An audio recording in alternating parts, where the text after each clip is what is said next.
I'm Sandra, and I'm going to show you some of the things you absolutely need if you're diving offshore. Pair of pocket shorts. If you don't have pockets glued onto your wetsuit or dry suit, these are essential. Inside the pockets, you want to make sure that you have an SMB. The SMB needs to be big enough for the captain to see it. So this one here is going to be 6 feet tall, 50 pounds of lift. So if I have an issue with my wing, if I'm diving in a wetsuit without a dual bladder, this can all give me the lift I need to float. There's a couple different ways to fill these up, so make sure you check out my other videos or meet up for a shipwreck class and we can go over the right way to shoot these. This has 150 feet of line.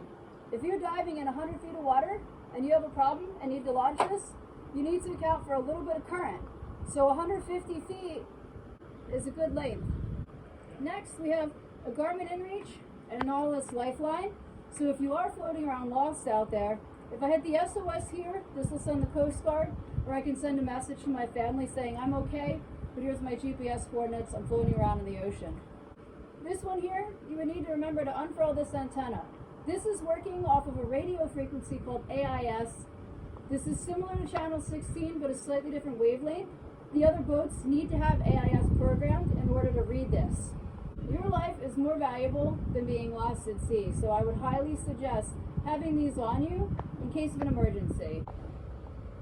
Your life is more valuable than the cost of these, so I would recommend if you're jumping off a boat, why wouldn't you want to have one of these or both of these? Because it's a great way for the Coast Guard or other boats to be able to find you if somehow you're out of sight of the boat. Okay, in my other pocket, this is a 50-pound lift bag.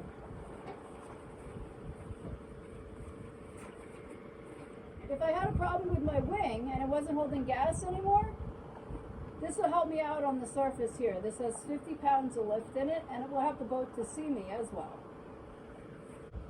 And we have a notebook. So when you're underwater, if hand signals don't cut it, then you want to be able to write a note to your buddy to communicate. And here we have some pocket tools and zip ties. So you can fix pretty much anything with these. This is a strand tool. You can find this on their Facebook website. This will do pretty much anything, and there's port plugs here with the O-ring. So you blow an O-ring on something, you have spares right here. This is a reel. I would highly suggest signing up for a shipwreck class if you're not familiar with running one of these. But I tie this off to my anchor, and this is my guideline back home. So check out my other videos I have for how to run a reel.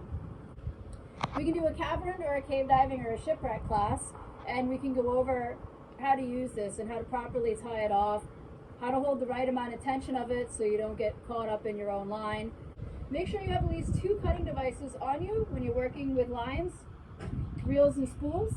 You need at least 2 cutting devices, one accessible by either hand on your harness or your computer.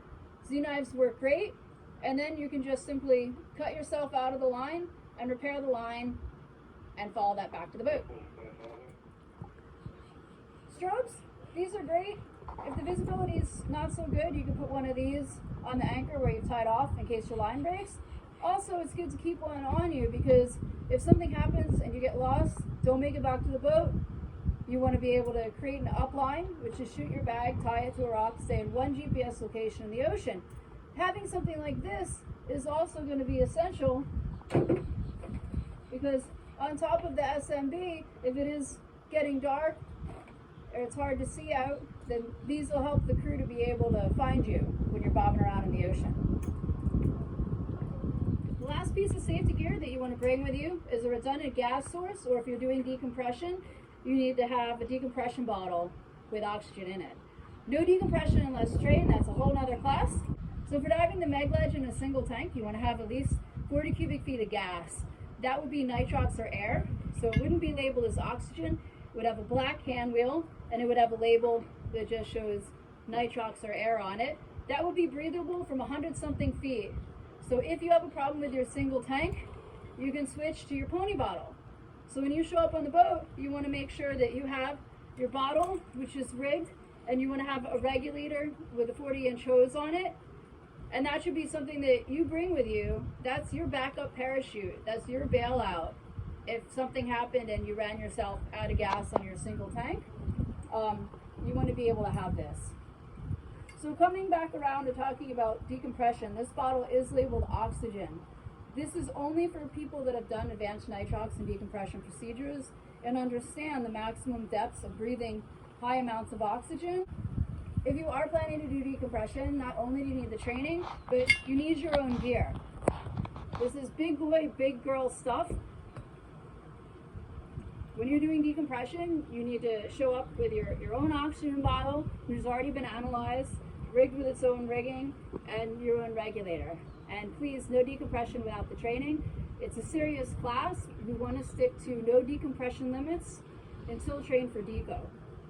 So if you were doing decompression, you either need double tanks, side mount, your single tank with a redundant gas source about this size. Then if you're doing decompression, you also need an oxygen bottle as well. Another thing that you want to not leave at home is the GoPro. Because it's worth at least a few $100, I always put them clipped off so I can't drop it. Guaranteed, if you leave this on the boat, you're going to see sharks, mola, rays, turtles. You always want to have your GoPro on you because you never know what you're going to see down there. So check out megalodontoothhunters.com if you want to see all kinds of creatures out on the Meg Ledge. And check out urbanmantisScubaLessons.com if you want to see some scuba training videos and more tips and tricks. So this is an example of the Z-knife. So I have it on the heated vest controller here. Always have 2 of those on you. And for the Meg teeth, this is a catch bag.